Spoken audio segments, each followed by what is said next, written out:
Ahli Parlimen Bukit Gantang dakwa 16 lagi ahli bersatu akan sokong Perdana Menteri. Ketua Polis Negara nafi dakwaan Tun Taib Mahmud dilarikan. DAP tidak akan ambil sebarang tindakan ke atas bekas ahli Parlimen Damansara. Ekoran kenyataannya.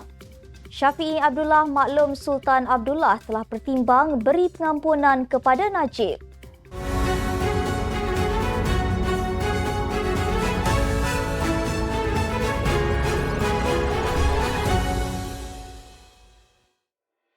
Bismillahirrahmanirrahim. Assalamualaikum warahmatullahi wabarakatuh. Salam Malaysia Madani. Bersama saya Asma Ismail dalam Netstep News edisi petang 7 Februari 2024 bersamaan 26 Rejab 1445 Hijrah. Sebelum itu jangan lupa untuk subscribe YouTube Netstep TV dan follow Facebook Netstep Malaysia.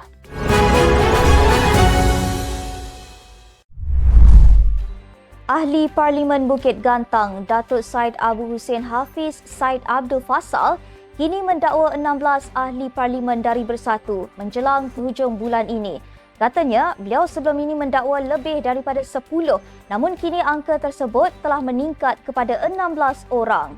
Terbaru, ahli Parlimen Tanjung Karang, Datuk Dr. Zulkafli Hanapi ialah Wakil Rakyat Bersatu ke-6 yang mengisytiharkan sokongan kepada Datuk Seri Anwar Ibrahim. Ahli Parlimen dari Bersatu yang turut menyokong Perdana Menteri ialah Syed Abu Hussein Hafiz Zahari Kecik, Iskandar Zulkarnain Abdul Khalid, Suhaili Abdul Rahman dan Muhammad Azizi Abu Naim.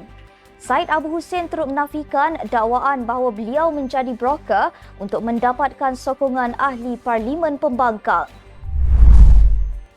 Presiden PAS Tan Sri Abdul Hadi Awang menegaskan parti itu tetap beristiqamah bersama Islam yang berkuasa dan bukan sebaliknya yang dianggap sebagai Islam sekular yang tidak berkuasa. Katanya, Islam sekular tersebut dicacatkan oleh penjajah dengan meninggalkan petunjuk Allah seterusnya membawa akibat buruk yang dapat disaksikan sekarang. Abdul Hadi yang mengulas mengenai aspek perpaduan berkata, perkara itu dilihat penting sehingga menjadikan semua menguar-uarkan perpaduan. Walaupun Abdul Hadi tidak menyatakan secara jelas apa yang dirujuknya dalam catatan tersebut, ia mengingatkan sesetengah pihak kepada pendirian PN termasuk PAS sebagai komponen yang menolak idea Istana Negara mengenai pembentukan kerajaan perpaduan selepas PRU 15 lalu. Ekoran kebuntuan daripada keputusan PRU berkenaan, tiada mana-mana pihak memperoleh majoriti mudah di Dewan Rakyat dan gagal membentuk kerajaan secara bersendirian. Polis Diraja Malaysia PDRM memberitahu dakwaan bekas yang di-Pertuan Negeri Sarawak Tun Abdul Taib Mahmud dilarikan tidak benar kerana keberadaan beliau diketahui ahli keluarga. Menurut Ketua Polis Negara Tan Sri Razaruddin Husin, pihaknya menerima beberapa laporan dalam media sosial yang dikeluarkan ahli keluarga berkaitan penafian dakwaan Abdul Taib dilarikan. Sebelum itu, Pesuruhjaya Polis Sarawak Datuk Manca Atta mengesahkan Abdul Taib berada dalam keadaan selamat selepas didakwa dibawa keluar dari sebuah hospital swasta kemarin. Menurutnya, Abdul Taib kini berada di kediaman beliau di Kuching, Sarawak bersama isterinya Tuh Puan Rahat Kurdi Taib. Pada 6 Februari lalu, Manca mengesahkan siasatan dijalankan mengikut Seksyen 336 Kanun Keseksaan iaitu perbuatan cuai sehingga membahayakan nyawa atau keselamatan orang lain.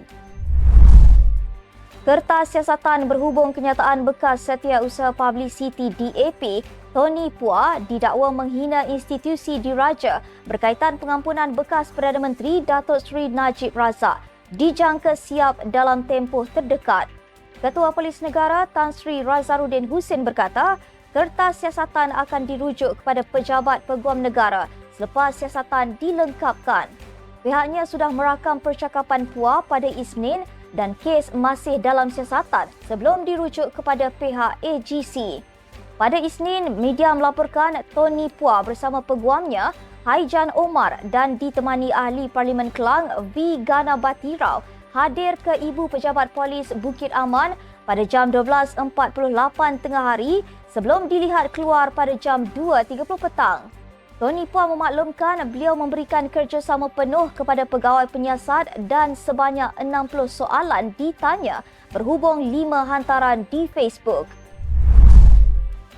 Bekas ahli Parlimen Damansara Tony Puan tidak akan dikenakan tindakan oleh DAP berhubung kenyataannya mengenai keputusan Lembaga Pengampunan mengurangkan hukuman penjara ke atas Datuk Seri Najib Razak. Setiausaha Agong DAP Anthony Loke berkata, Puan tidak akan mengendahkan sekalipun diarah memohon maaf berhubung isu itu.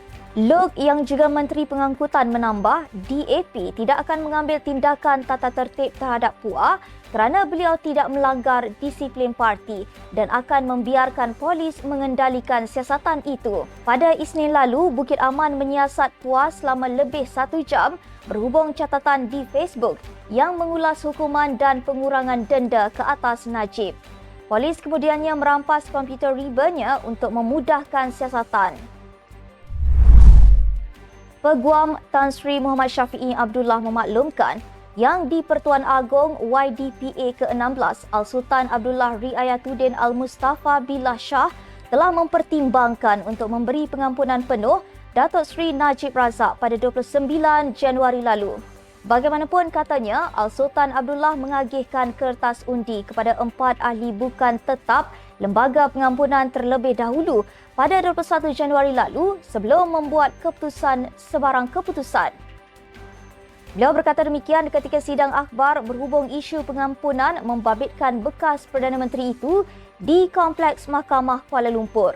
Katanya memang ada keputusan tetapi beliau tidak mengetahui hasilnya sebelum Al-Sultan Abdullah mengambil keputusan alternatif. Gabungan Pilihan Raya Bersih dan Adil Bersih menyelar kehadiran ramai pegawai polis di kawasan pejabat mereka di Petaling Jaya ketika sidang media berhubung pengurangan hukuman terhadap Datuk Seri Najib Razak. Kumpulan pendesak itu menyifatkannya sebagai gangguan kepada mereka selain menyindir Menteri Dalam Negeri Datuk Seri Saifuddin Nasution Ismail yang dilihat menjaga hal ehwal polis. Dalam masa sama, Bersih juga memuat naik gambar kenderaan polis dan sekumpulan anggotanya berkumpul di sekitar pejabat mereka. Mereka turut mempersoalkan adakah gangguan sebegini benar-benar mesej yang hendak disampaikan oleh kerajaan Madani. Semalam, Bersih tidak menolak kemungkinan berdemonstrasi bagi membantah pengurangan hukuman Najib dalam kes penyelewengan dana SRC International. Sekian sahaja untuk edisi petang ini. Ikuti perkembangan semasa isu-isu panas politik Malaysia setiap hari hanya di Nextstep News. Jangan lupa untuk follow Facebook Nextstep Malaysia dan subscribe YouTube Nextstep TV. Nextstep Malaysia menjangkau informasi mengorak inspirasi. Saya Asma Ismail. Assalamualaikum dan salam sejahtera.